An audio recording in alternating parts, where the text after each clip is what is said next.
Yo, we are back. We almost wasn't back, but we are back. Welcome to McCoy Van Noy, presented by Toyota, official automotive partner of the NFL. I am one half of your gracious host, none other than Gerald McCoy, the 93rd wonder of the world. Big chest from the Midwest, the one that never fails.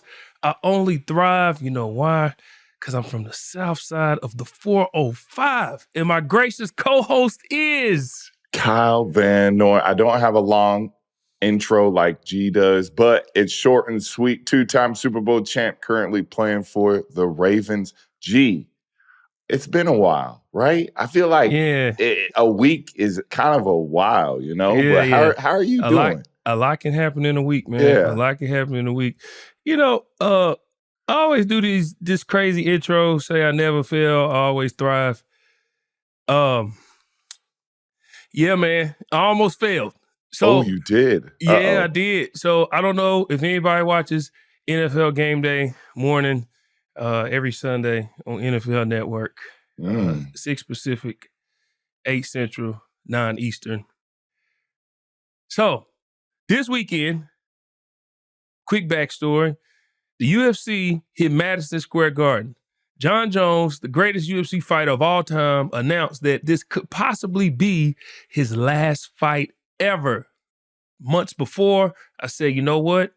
I'm going to this fight. Jon Jones is my favorite fighter, along with Amanda Nunes and Israel Adesanya. But Jon Jones is number one for me. So I said, you know what? Good fighters. I got to watch Kobe play. I've got to watch all my favorites do something. I got to see Bones before he's out of there. So I had booked everything. I talked to the NFL Network. They cleared it. They said it's a Saturday, but whatever. Just make sure you at work. Cool. My boy Damon Jackson, who fights in the UFC, called me and said, hey, G, they put me on the card. Do you want to work my corner? I said, what? Not only am I already going, and I get to do a walkout at MSG, can't miss it, right? So I go to MSG. My boy Dame didn't go his way. He actually ended up retiring. So shout out to you, Damon Jackson. You had a great career, man. I appreciate you letting me be a part of your corner and being a part of your journey. Blessings to you moving forward. But Madison Square Garden, biggest fight card of the year because Jon Jones is on it. Everything's going smooth. The night is moving slow. I'm like, hey, man, gotta get this flight. Gotta get to this flight. And I had a jet waiting on me. So I had it all laid out. They was like, we leave when you ready. I was like, hey, all right. So I said, okay, I came all the way here to see Jon Jones, and I might not even get to see him. Time goes on. I have to leave because I can't miss this flight. I have to leave. So I missed Jon Jones fighting. You know what makes that even worse? The fact that I missed him. I get to the plane. We get on the plane and the pilot says, hey, I appreciate y'all being here. This is going to be a great flight. This is our flight attendant, blah, blah, blah, blah. This will be about around 6 hours and 25 minutes to get to LA. I said, wait, hold up. Stop right there. How long? He said, yeah, about 6 hours, 25 minutes. I said, no. That's not what we talked about. 6 hours and 25 minutes is going to make me late for work. We're not doing that. You go get me there a little faster. He said, well, Mr. McCoy, unfortunately, there's a heavy headwind going. Before it wasn't, but now there's a headwind, so it's making us push behind. Anybody who's ever flown from the west to the east to the east to the west, y'all know 6 hours and 25 minutes is way longer than that flight should take. So, boy, when I tell you, I was on this plane panicking, I just went into straight depression mode. I went straight to sleep. I was praying. I woke up and said, God, please put wind behind this plane so I can get to work. So I'm going. I'm messaging the producers. I'm messaging the higher ups. They like, Gerald, if you don't land by 5:15, you ain't going to make it. We landed at 5:22. I had told my driver beforehand, hey, Ace, pedal to the metal, baby. It was a 27-minute drive to the studio. We're live at 6 a.m. I landed at 5:22. Ace got me there at 5:53. I got to the studio in time. I was fully dressed, makeup on, cologne on, jewelry on, looking as dapper as I always do, and nobody ever knew. Man, boy, but I think I was gonna lose my job. They was about to fire my black self. Hey, get up out of here, man. You can't be late. You done chose UFC over your job, but I made There's a it. lot. There's a lot of things to unpack here. I There's got a lot of couple things to questions. unpack. Couple Yeah, but wait, questions. hey, listen. I never fail. I always thrive, baby. I never fail. I always thrive, baby. What you got for me, killer? Couple questions. Mhm. One, was it electric in that stadium or what? Oh no, that's one. I've been to a few UFC fights. I went to Amanda Nunes when she got her belt, when she lost her belt Oof. to Juliana Pena, and I went to the fight where she got it back here in Dallas. So I've been to a few like electric fights. There was nothing like that place. That Oliveira versus Mike Chandler fight. Yeah, that was a good fight. That was Even though that fifth Oliveira round beat him the whole time, yeah, but that it was still a fifth good round fight. was insane. Yeah, it was electric in that building, man. It was a great experience. Now I didn't get a chance to go see Bones, but he said he's gonna fight again. So hopefully it's in the off season when I can be there and take my time and enjoy it. But yeah, that place was electric, man. I understand what they say. Two, did you sleep at all? I did. I actually did sleep because like I went into a depression state. I thought I was about to get fired. So I was like, screw it, let me sleep it off. Like, at least, like I said, if I'm going to be like, at least if I'm praying that I make it to work. So at least let me try and sleep. So if I do make it, I have some type of rest. But it was like sleep. It wasn't rest. There's a difference. I slept. I did not rest. I was having dreams. I was getting fired. Oh, I had a dream. I had a dream that I walked in the building. They was like, no, you should have been here. Nope, go home. I was like, no, please. And then I woke up out of my sleep like, oh, I'm still on the plane. So, hey, man, I made it. Yeah. I made it. All right. I love that story. That was a great story. But let's get into it. Because I want to get over. I just want to talk about I'm it. Sorry, get Killer. over it because I'm sorry, Killer. It's weighing on me, and I rather just get it done so we can move on. But let's get we into got to it. talk about the Ravens game versus the Steelers. How it went. Steelers 18, Ravens 16. Unfortunately, we lost on the road. A division game wasn't fun. Chris Boswell was the Steelers MVP of the game. He went 6 for 6 on field goals, and their defense limited, I would say our offense. I'm not going to say just Lamar Jackson because Lamar Jackson had some really, really good plays in the game. We had 2 fumbles, an interception that was up in the air. Great play by the rookie. The rookie LB from NC State. I believe his name's Wilson. Great play by him.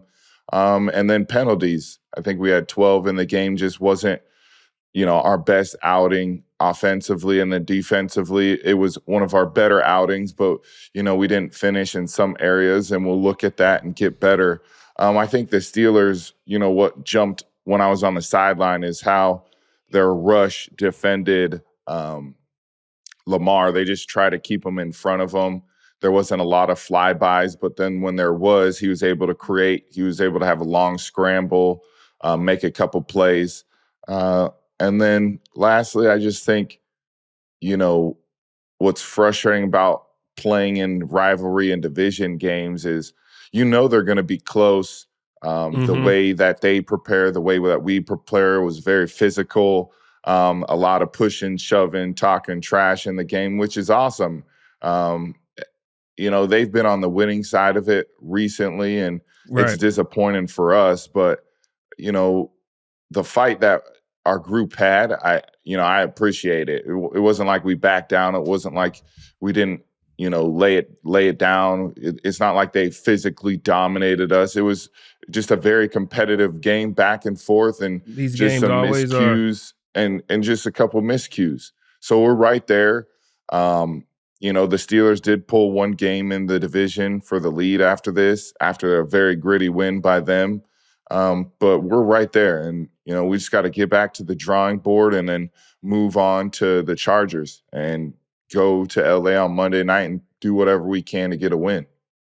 Yeah, so I'm looking at this, and this is where I feel like there might have been a discrepancy, which was surprising. Y'all both had 9 passing first downs. Y'all had 5 rushing first downs. They had 7.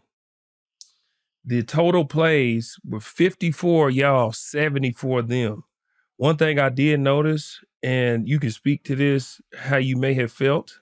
You can or you can't, and if not, I'll do it. Derrick Henry touched the ball 13 times. They had 34 rushing attempts, and y'all had 19. Do you think it's that they forced you guys to go into a different game plan, or you think that was just how you guys planned it ahead of time? Because I talked about this game on the network, and our B block was about Lamar. And the question was, is he going to struggle versus Pittsburgh? And my answer was, struggle is a little harsh word. But I knew that y'all's number 1 rushing offense versus their number 4 rushing defense would have been a battle. But what Lamar has done this year is he's proven all the doubters wrong, that he can throw from the pocket. He can make throws outside the numbers. He can make the deep throws accurate. He can beat you from the pocket. You just spoke to Pittsburgh and how they kept him in front of them. Coach Joe Cullen taught us we call it building a well. Yeah, they tried though. If you go back and really look and dive into it, I look at it and say there's a lot of penalties on some long yardage plays. There is plays where he made extra time. There was a drop in there. There was, a long pass to Aguilar that was taken back. There were some other plays taken back by long yardage in the game, which is unfortunate. And then, he didn't have the 2 fumbles, and then the picks he's had this year have been off receivers' hands, and unfortunately the DB's making a play. And you look at that, and it's not like Lamar struggled in this game by any means. Right. He just didn't have go back to the fourth quarter. He did lead us down, the field to be in the game, to go for a 2-point conversion. We just didn't get it. So to sit here and say he played, whatever people want to say is kind of a little ridiculous. And you're box score watching. You're not really watching the game. Because then if you look at the fourth quarter, they didn't run that many plays. And I think that's where the defense, where I said we need to get better at, is get off the field sooner. We had a couple of chances to get off the field. They were able to extend it, and then we were able to make, interception. We were able to make plays where it held them to no touchdowns, but we just got to get off the field a little bit faster to give more time to the offense. And then, you look at the Derrick Henry carries, of course. You look at the fourth quarter, I think they had 3 plays, and there was a great play for the interception, and then they got the ball again and then led them down to a touchdown. So I think there needs to be a little bit more context for that Derrick Henry conversation with the carries. But, that's just kind of me defending, our team, because that's what we do. That's what I'm going to do. But at the same time, obviously, we need to get better. We lost the game. Yeah, and I think the separation was the time of possession and obviously the turnovers, which, like you said, tip pass, interception, the fumbles. And then some of them were kind of gave them great field position. 2 of them were in scoring distance, held them to 3 points, and they, kick field goals. That's 6 right there. So, they earned 12 points out of the 18. Yeah, and then the thing people need to realize is, man, this is the NFL. Yeah. You guys have been watching a freaking historically great offense. We have Lamar's freaking incredible. Derrick Henry's incredible. His offense is incredible. His team is incredible. It's okay to have one of those. I mean, it wasn't pretty, but it's the NFL game. These are the best of the best, the greatest in the world going at it, and you're watching the best rivalry in all of the NFL. I don't care what Dallas and Philly say. That's just a lot of this. Yeah, it just goes. Here, I think too, where fans and people get confused is then you have a team like the Detroit Lions who smoke Jacksonville 52-6 or whatever that score was, and they're like, see, that's how That's No. how it's supposed to be done right there, you know? And those are far and few but between. Like, the Lions have done that a couple the times, Lions but just threw 5 picks. yep, So and we're in a forgetting. dogfight. Yeah. That's what I'm saying. We're forgetting that this is how the game goes. It's a week-to-week league. It's a week-to-week league, but also it's not like you guys went in there and played against a team that didn't have the dang near exact same record. Yeah. You're playing a division game versus one of the best teams in NFL. On the road. On the road versus a coach that doesn't have a losing record in 17 years, 18 years, whatever it is. He's got Hall of Famers galore on his team.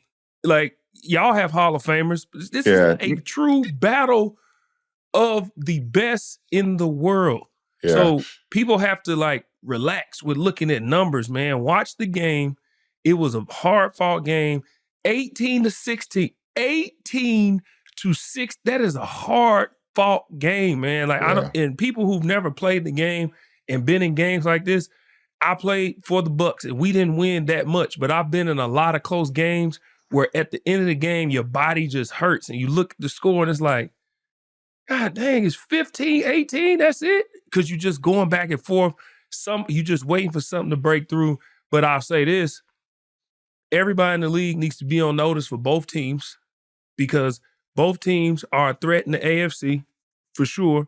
Both teams are a threat to win the Super Bowl, and both teams will improve. But this was one of those games, man, as a football fan who just loved the battle of wits, just to see Warriors go at it. This was a fun game for me to watch. Yeah. So I know it wasn't great for the outcome for you guys, but it was a fun game. Losing sucks, man. To watch.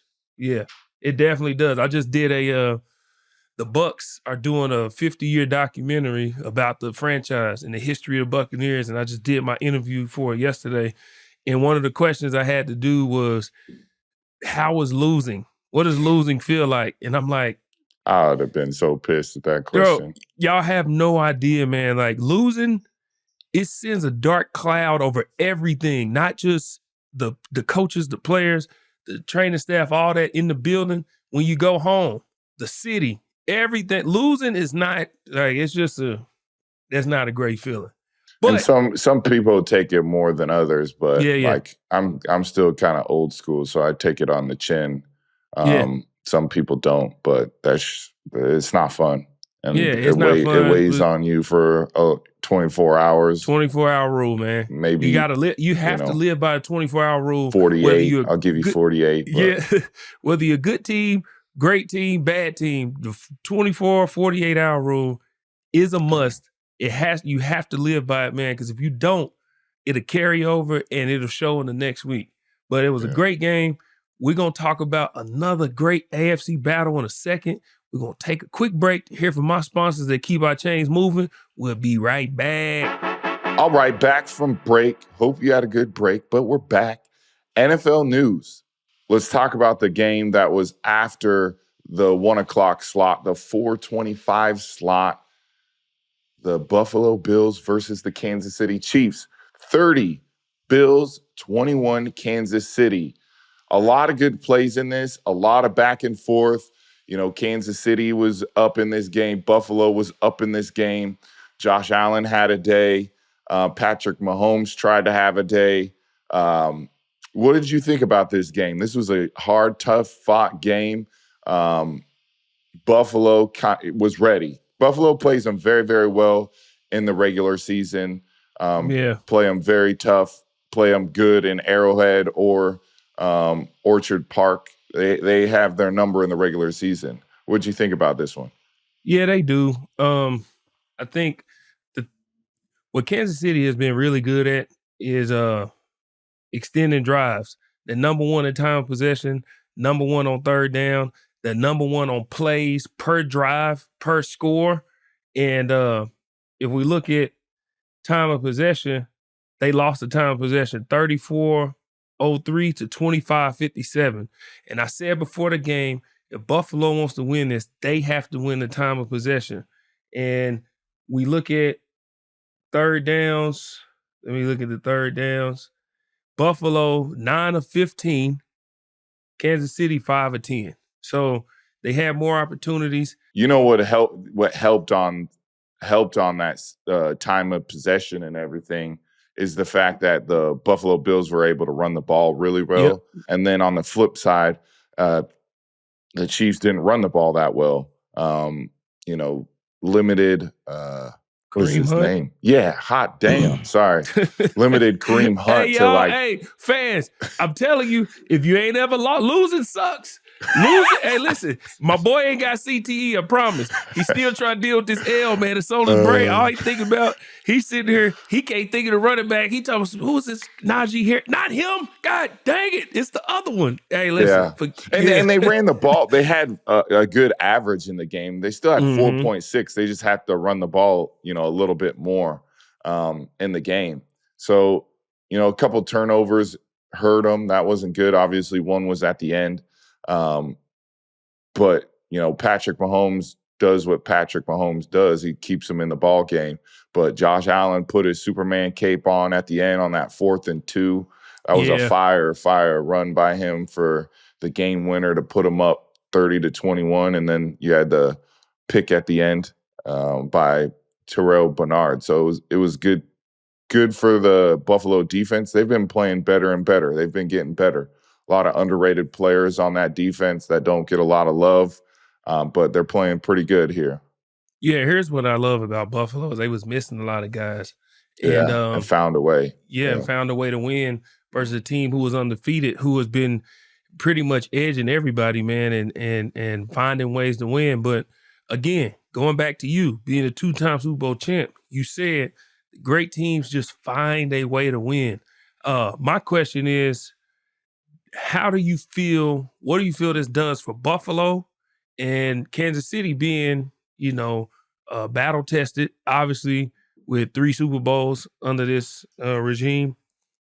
Do you feel that this might be an exposure? I call it the black light game. And when I call it the black light game, for both teams, the Buffalo Bills and the Kansas City Chiefs, the glaring holes in both of these teams, I feel like this Kansas City team is very complete because at some point, offense, defense, or special teams, one phase is going to help find a way to win. This team is not overpowered by one phase of the football this year. It's pretty balanced. The defense is probably better than the offense, but at some point in the game, every phase is finding a way to win. Do you feel like maybe Buffalo exposed some holes in this team? And how do you feel like Kansas City will bounce back from this? And what did this win do for Buffalo? Because Josh Allen is undefeated against Patrick Mahomes in the regular season. So we've seen this before, but I don't think we've seen it to where he had limited weapons, offense and defense. It still came out on top. Hold on. I'm looking, and it said in the notes that James Cook rushed for however much he rushed for. They only rushed for 104. Yeah. So that makes me sound crazy. Oh, we edit that out. Yeah. But, 31 rushes to 17 yards. You're going to have to edit that out, fellas. What was your question again? Sorry. What does this do for Buffalo moving forward? And do you feel like Buffalo exposed like the glaring holes that Kansas City has been getting away with this year? And will this be like a detriment to them? Yeah, I wouldn't say it, it's exposing anything, right? It's just one loss for Kansas City. They got the Carolina Panthers next. So, that's a bounce back game for them if they need it to be. But for me, it's more of focusing on the positive for the Buffalo Bills with what you said earlier, finding a way with missing a bunch of guys, sticking going with the into run, a bye week too. Sticking with the run, as well as Josh Allen doing what it takes to add himself in the run game, not just in the pass game, but inserting himself with 12 carries and that long one for 26 yards. And because Kansas City played a really good game defensively against them, they just let a couple plays. And, it is what it is. I think they'll go back to the drawing board. And, for Kansas City, I think Patrick is getting, the way he looks at it. He's incredible in the fourth quarter. He's in it. But I know for a fact, it's got to be a fact at this point that he's missing big plays from receivers, big plays from running backs to just to get more of that offense that he used to have at the beginning of his career. Hey, I think he misses it a little bit. Okay, I'll be out. Just what do you give think? me just a second. Okay.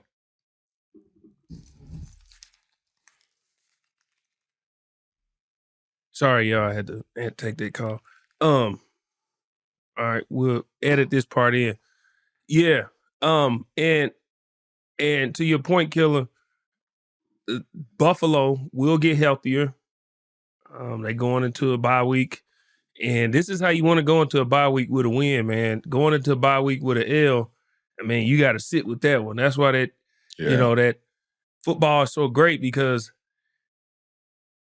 you lose, you right back to it. But when you lose during a bye week or a Thursday night game or something like that, it sucks, man. It's a horrible feeling. But yeah, I think Kansas City, like you said, be just fine. They'll figure it out. They play Buffalo. See, both games. Kansas City played Buffalo. You guys played Pittsburgh. These are the 4 best teams in all of the AFC. So it's just a battle of the top teams, and it was great to watch. But next week, you guys got the Harbaugh Bowl, coming up. So I'm excited to talk about that. But before we do, we're going to take another quick break, hear from my sponsors, and we'll be right back. We are back. We are back. We are back. We're going to get into our drive to win. We got some fan questions that we want to answer, but I wanted to ask Killer something real quick, man. We've seen the AFC play out. We've seen what the top teams are. You got Pittsburgh, of course, you guys, Kansas City, Buffalo. Houston is winning, so we'll see how that plays out. But I had a question for you, Killer. Philadelphia and Detroit. The way these two teams are playing right now, it looks like nobody can really catch these two teams. Do you feel like there's anybody in the NFC that could even give these guys even a challenge for winning the NFC Championship and getting to the Super Bowl? Because both these teams is looking unstoppable. I mean, Detroit is putting up video game numbers. Saquon is not from this world. Jalen Hurts is balling out of his mind. Philadelphia is actually rushing the passer and playing defense. So do you feel like there's any team out there that can try either one of these teams? Yeah, I think you can't overlook, people in Detroit's division. I think right now they got considered the best division in all of football, where you have the Green Bay Packers, who are a competitive, tough team, and the Vikings, who I think people are still sleeping on, just because I think the way their offense has played out the last couple weeks, not as talked about, but they're still winning games, and that defense is still clicking. Chicago, obviously, they're still in the hunt, however you want to view them. They played a competitive game. Offense looked way better this last week. Caleb looked way better.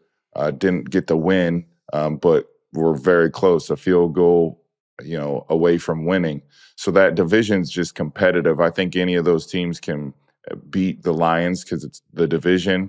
They know them the best. And then you got to go down to the NFC West. You can't ever count out if McVay gets into the playoffs or Shanahan gets in the playoffs. Those coaches get their players ready to go. And, I don't think anybody wants to see Kyler Murray right now. Not right now. That boy is hooping right now. And so, I think those teams can play them very, very well. Both those teams are obviously playing the best, but I just think any of those teams can give them a run for their money. But the Lions look like a very complete team. Their defense is playing really well. I'm really impressed with the 2 safeties that they got back there, Kirby Joseph and Brian Branch. I think those 2 could be all pros the way they're playing back there. Love Branch. Can't believe he fell in the draft just because he ran a slow 40. I think it's ridiculous. but he's a football player. He landed with a team that loves him and uses him the right way. And, they're cooking right now. And then the Eagles, they're playing complimentary football. They were in a dogfight for a while on the Thursday night game with Washington. And, they're playing really good football. Their defense is playing like their hair is on fire up front and the secondary. The secondary, they got a lot of swag. They got a veteran with Darius Slay, and then they got some young guns that are hooping. Quinyon Mitchell is Quinyon locking Mitchell, yes. up. Cooper DeJean, and then Blankenship back at safety. He's hooping. Cooper DeJean, man, that boy is a white corner. Hey, man. Them boys are hooping. Got to give them credit. Hey, listen. I don't care how nobody feel about this. I don't care about none of that. That is a white corner who is locking up. That ain't something we seen before. We not about to sit here and act like we see white corners out here that's locking up. I'm going to tell you right now, mindset of a black dude. We see a white corner, it's like, hey, go at him. Not this one. Oh, he ain't effing around. Hey, Cooper, hey, he is not messing with none of y'all. Go run up on that boy if you want to. He gonna lock you up. And I love it. When I'm looking at these two teams, I look at, okay, what happens if the Lions and Philly match up?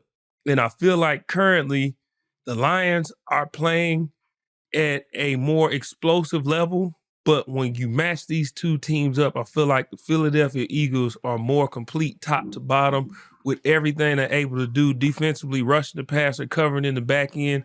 Detroit, they had to go out and get a rusher because they superstar rusher ended up getting hurt, so there was a spot where we don't know. There's still a question mark there. But Philly, the way they rushing the passer and the way they covering in the back end, they actually have a defense that's complementing the offense.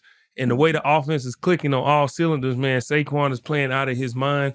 Feel like if those two teams match up, I would edge Philly right now. But I'm excited to see what happens in the NFC because you would take Philly over the Lions right now. Yeah, Ooh. Yeah, I would. Just like as a complete team, yeah, I would take Philly over the Lions right now.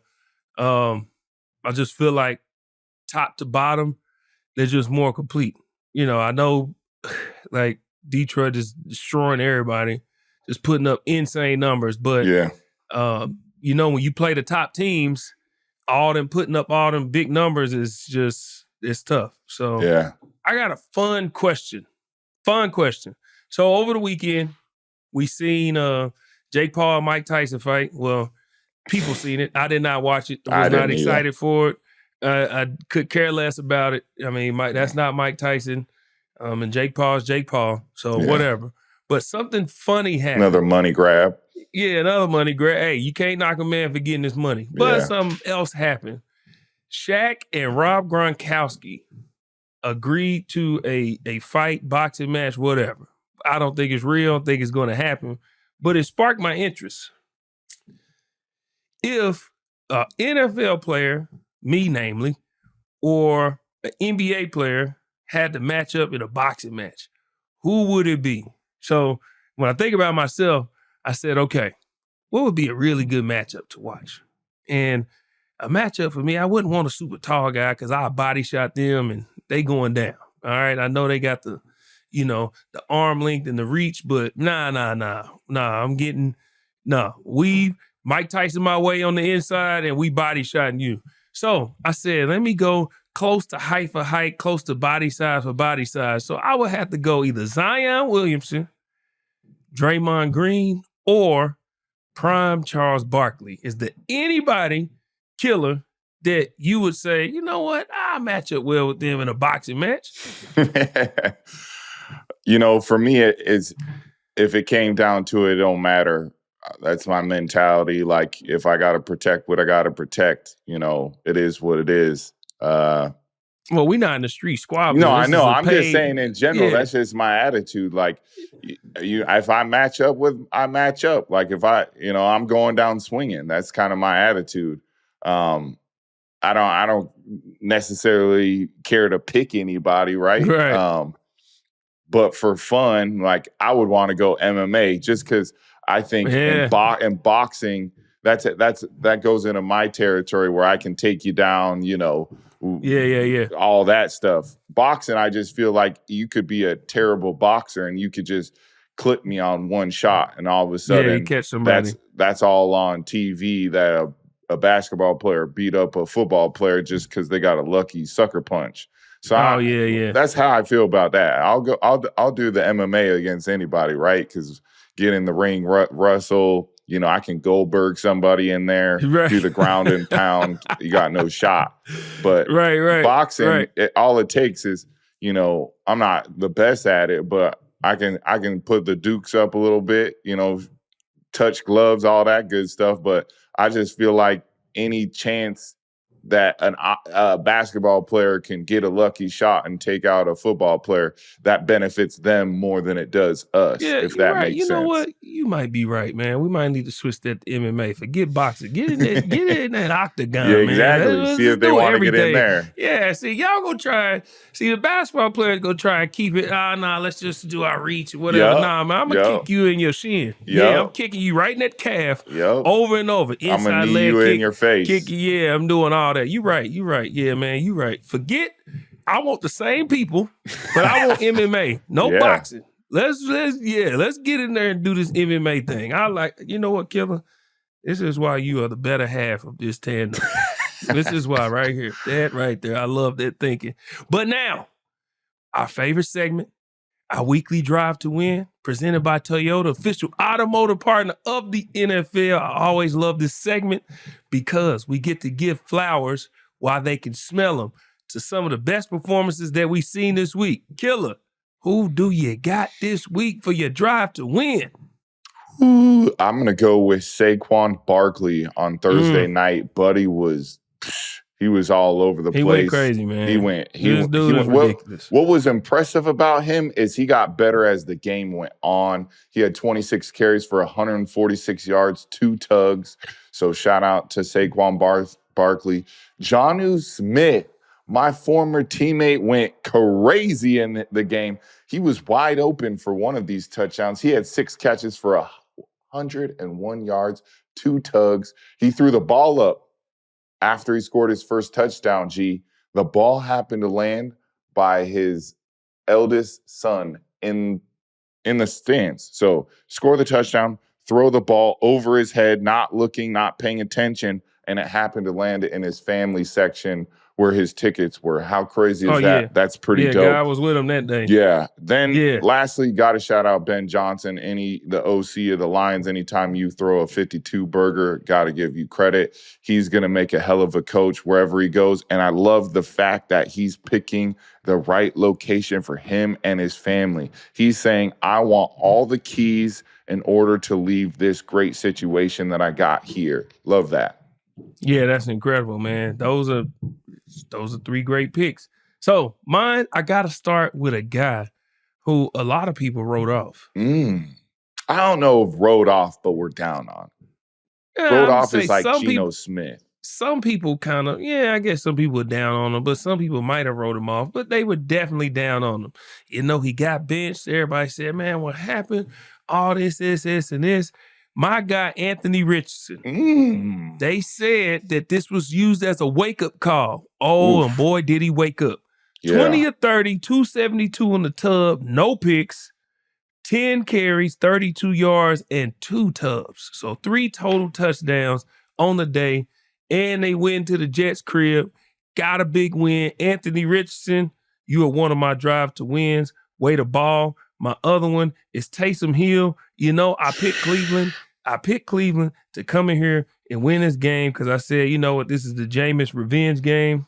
Nope.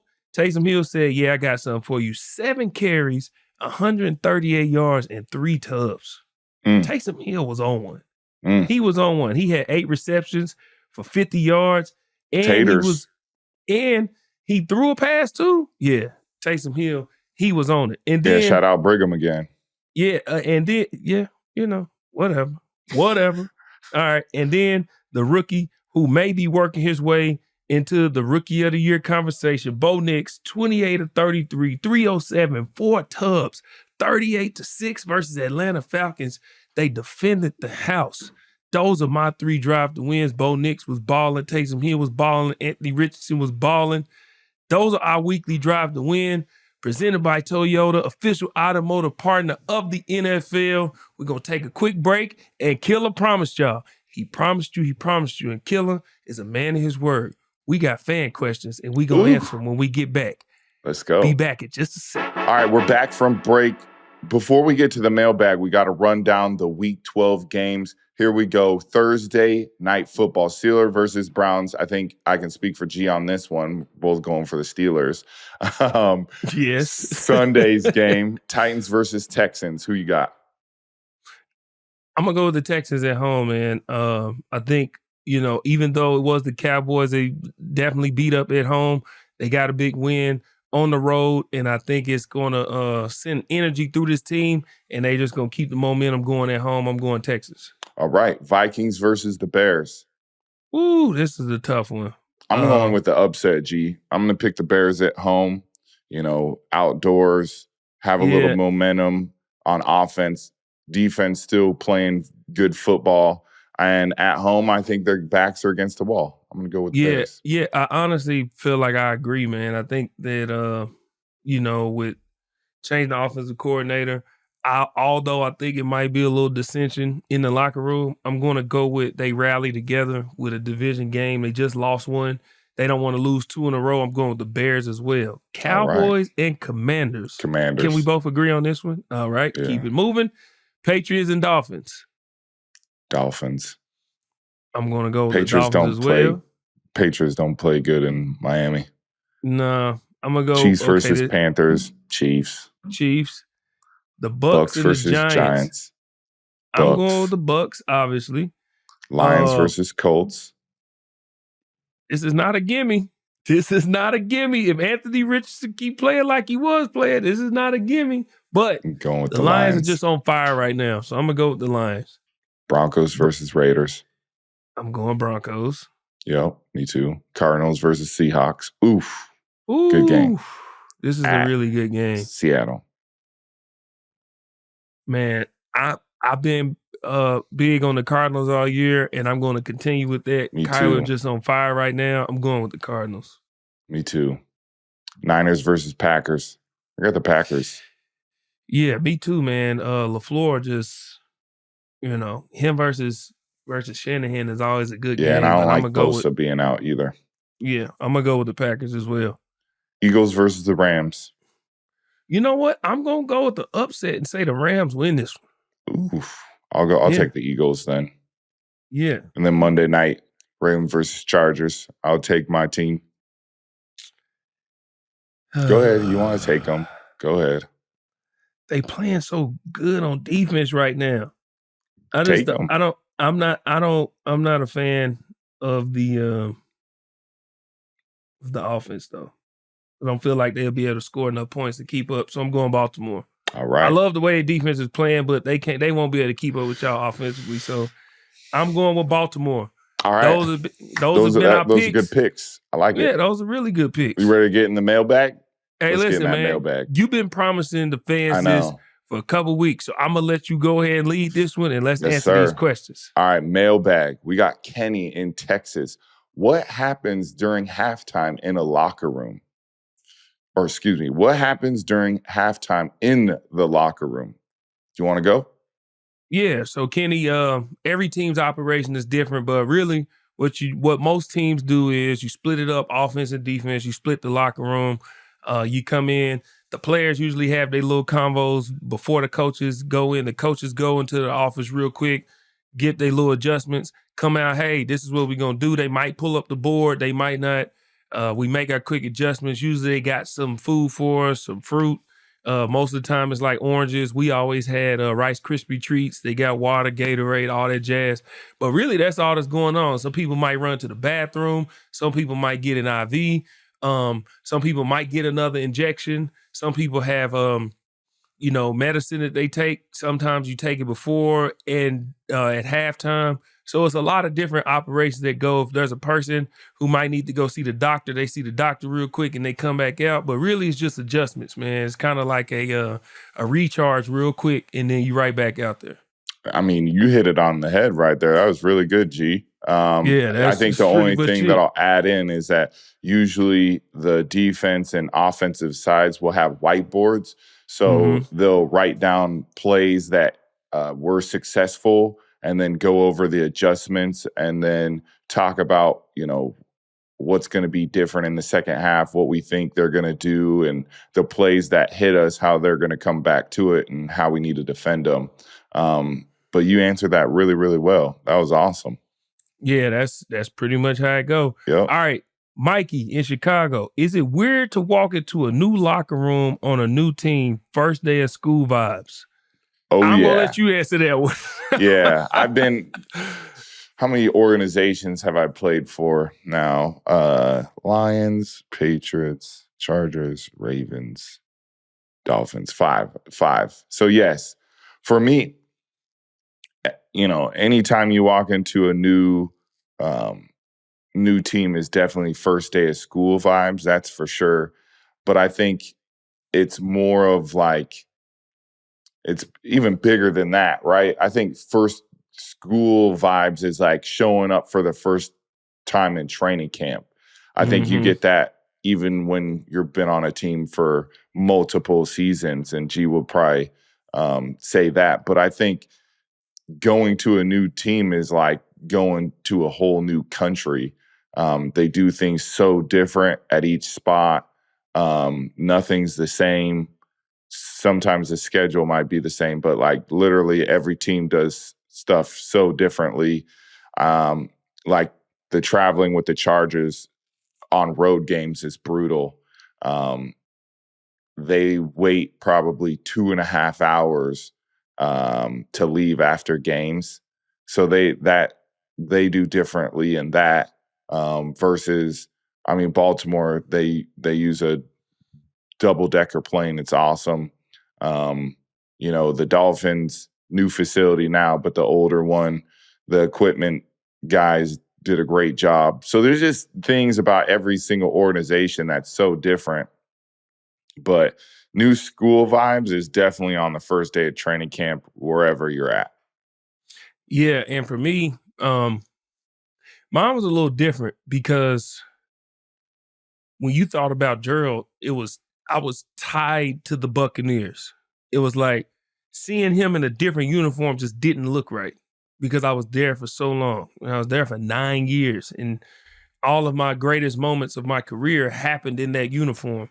So for me, when I went to the Carolina Panthers, it was like, first off, why are you going there? They in the division.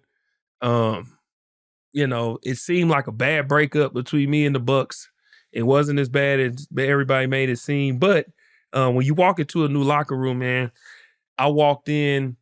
This is how I always looked at it when I went into any locker room. If you think about the circus travels.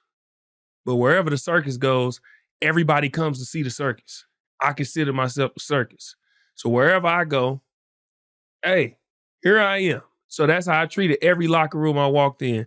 One, I was a vet, had a lot of success, but me, I was just there to win, man. And you got to get used to knowing everybody who's been there for all these years. It's always great when you can do your research beforehand, and a team may have a group of vets that's been there for a while, so you know these names of these guys. Like when I went to the Carolina Panthers, obviously Greg Olsen, C-Mac was there.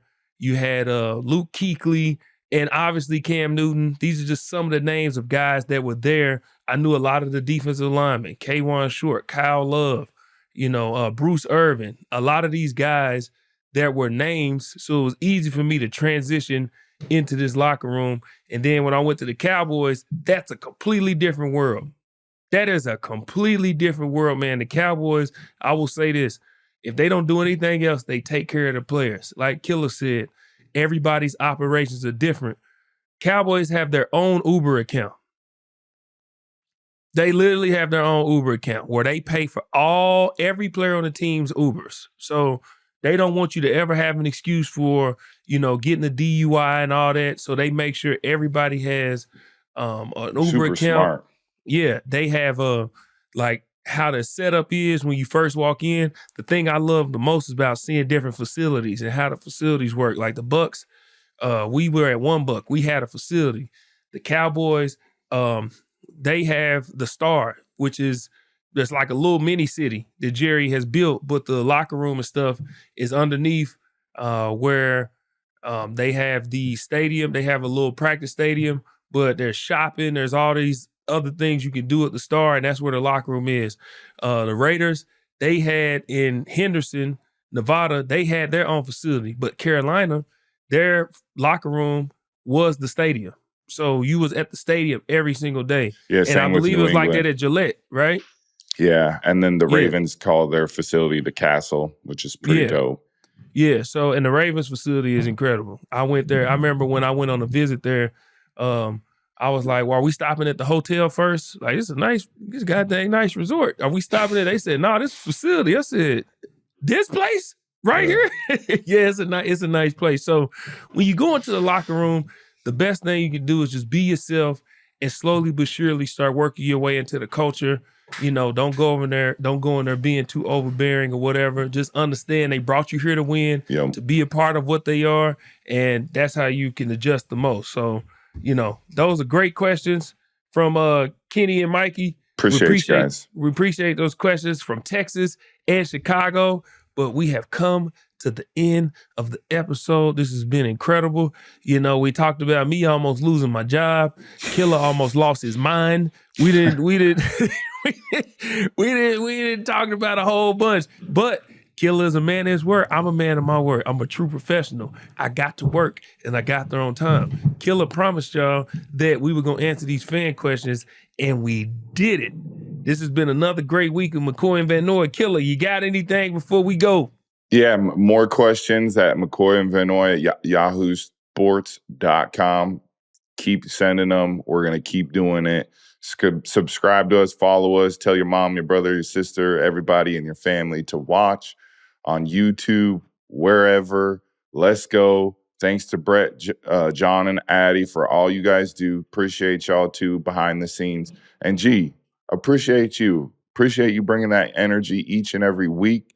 Can't wait to talk to you next week. Let's go. Week 12. Here we go. Yes, sir. Hardball Bowl. Here we go. See y'all next week.